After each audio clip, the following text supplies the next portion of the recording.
Giants offensive lineman Geoff Schwartz with Armen and Levack every Tuesday at 5:15 through the offseason and into the regular football season. Let's get it cranking. All right, Geoff, your teammate Odell Beckham Jr. told Huffington Post that he feels football players don't get paid enough, that they are underpaid. Do you agree with your cohort? Well, we get paid less than other sports. I mean, that's not a surprise. We have more players and there's more risk to us being injured and kind of fizzle out. I mean, I think all players, including himself, would agree that guaranteed contracts, I think, are something that we would accept. I mean, and I know it's tough, and that's maybe something that next round of negotiations will get us to guaranteed contracts. Maybe that's what he was saying is in his own terms that we want guaranteed contracts. I think it eventually will happen. Maybe, I mean, it'd be nice if it would. But right now, I'm not complaining too much about how much I make. Geoff, when you look at OBJ, he is one of the most marketable players in the league already. Is like you just want to walk up to him and cuff him in the back of the head real quick and go, shush. Well, I'm never going to tell my teammates really to not have opinions. I mean, that's what I do. I get to get on the radio and with you guys once a week and say what I want to say, and he's allowed to do what he wants to do. And if he truly feels that he's not being compensated the way he thinks he needs to be, then he's allowed to say what he wants. I mean, we can always agree with what I say or what my teammates say, but you have a right to say whatever you want, and I'm not going to go and tell him not to say that if he truly believes that NFL players need to get paid more money. Giants offensive lineman Geoff Schwartz with Armen and Levack on 104.5 The Team. Geoff, does Odell Beckham Jr., whether it's fair or not, does he not have to be more careful with what he says than, let's use you for an example, because the microscope is over him more than it is any other rookie wide receiver going into their second season? Oh, definitely. I mean, he has the media spotlight on him. Everywhere he goes, anything he says will be digested and will be talked about.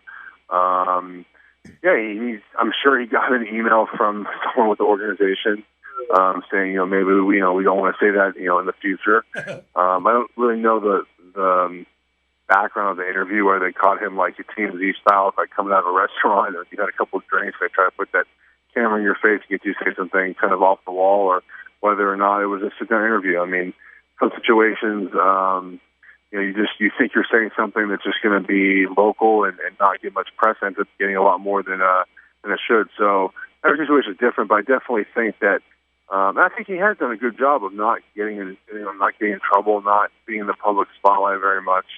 He pretty have, for being in New York and having the season he did, I don't think he has a lot of media on him. Geoff, if we send you a Giants piggy bank, will you and the rest of the team raise money to make OBJ happy? Yeah, I can do that for you guys. I actually don't think anyone will give him a penny.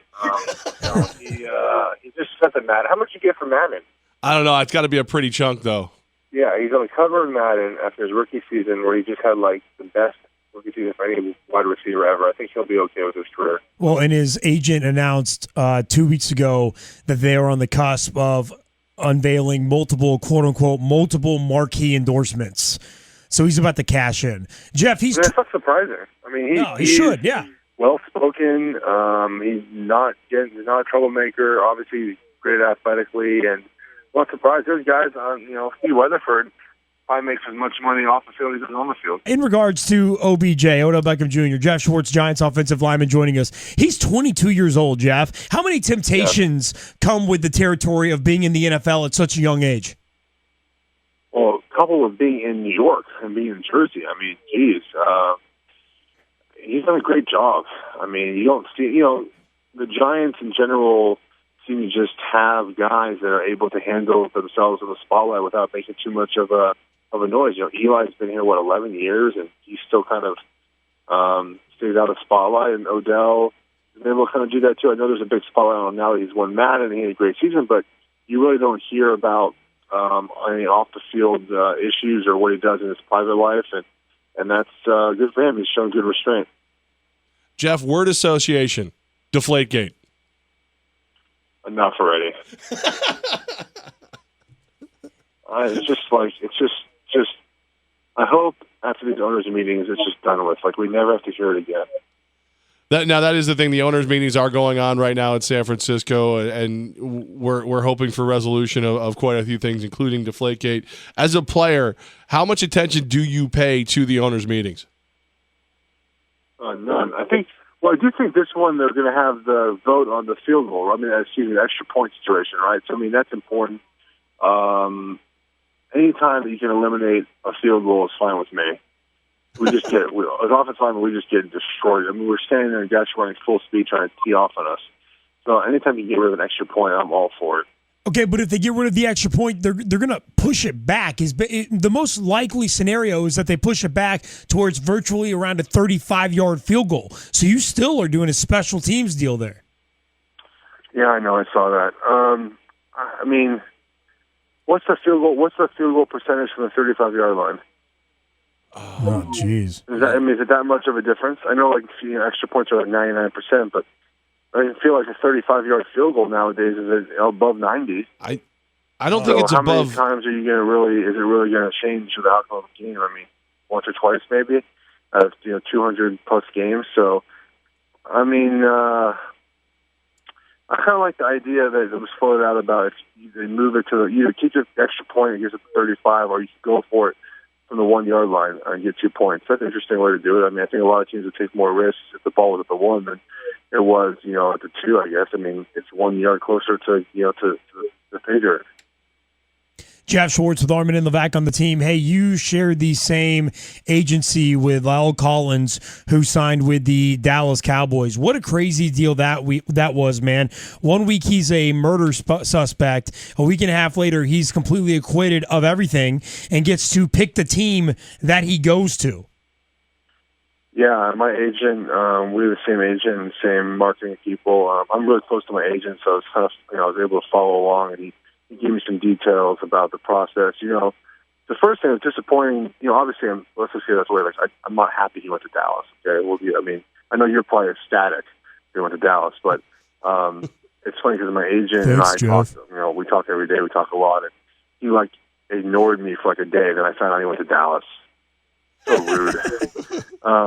But I just feel that, first of all, he wasn't considered a suspect. So, whatever reports came out, saying that he was going to talk to the police, from then on, that was it for him. I mean, with the way the climate is down in the NFL, he had no chance to get drafted. And I think my agency played it right, telling teams that he wasn't going to sign if he got drafted, and now he can end up making, second-round money if he ends up getting a first-round tender. So I'm glad he got settled somewhere and he found a place to play. Obviously, I'm not happy it's in Dallas, but I'm happy, happy for the kid who had nothing to do with the situation at all. Got dragged into it and lost a lot of money.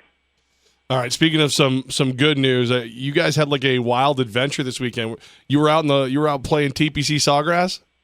Yeah, our Coach Coughlin has the J Fund. It's a charity that gives basically goods and financial support to families with cancer. Can't pay their bills or need help here and there. So it's a great organization, and it was their 20th year, and they offer to kind of bring some of the players down for the weekend. So they flew us down. We got to stay on the beach in Jacksonville, in Ponte Vedra Beach, and it was a great time. It was our first trip. My wife and I were away from our child, so that was kind of fun to just almost not have responsibility again. Obviously, we missed our son, but it was good for us to get out and do that. And then the last day, yesterday, we played TPC Sawgrass, which is the PGA's #1 course. It was awesome. It was just hot. I mean, it was hot and humid yesterday. But the trade-off is you get to play at this wonderful golf course and hang out and meet some people and swing some golf balls. So first trip without the baby. Do we have the due date for the next baby now? Oh. I mean, that's being worked on. Whether or not it's going to happen the other day, I don't know. But yeah, we're hoping that we have one next spring. That's besides the trip. I mean, that's being worked on anyways. Breaking news! Baby Sawgrass. Yeah.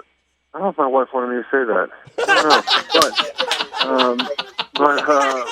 But it was a fun trip. I mean, it's been 10 months since we've gone out, just the two of us, for a couple of days, and you kind of need that in your relationship.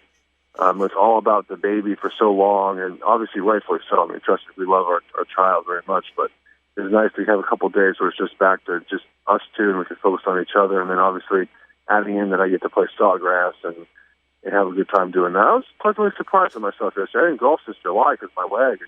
I shot, I don't know what I shot, but we played 4 or 5 of my drives, and I had some good putts. So it's getting like, I can get from like 450 yards into like 100. And from 100 to the pin, it's like 8 shots. It's brutal. You know you were just in a hurry to get back to what you were doing. No, Levack, stop it, man. Making it blush. I was enjoying my golfing outing. There you go. Well, June 24th, I have baby number 2 on the way. So get cracking, and then we can share babysitters. Are you? How old the one you have now? Baby Munchie is 2.5 years old, and then we have a baby boy, baby Asher, on June 24th. Yeah. See, we would be like, we're hoping to have one next spring, so that would be like 22 months apart. Yeah. So it's kind of cutting it close. Are you trying to plan to where babies delivered outside of football season?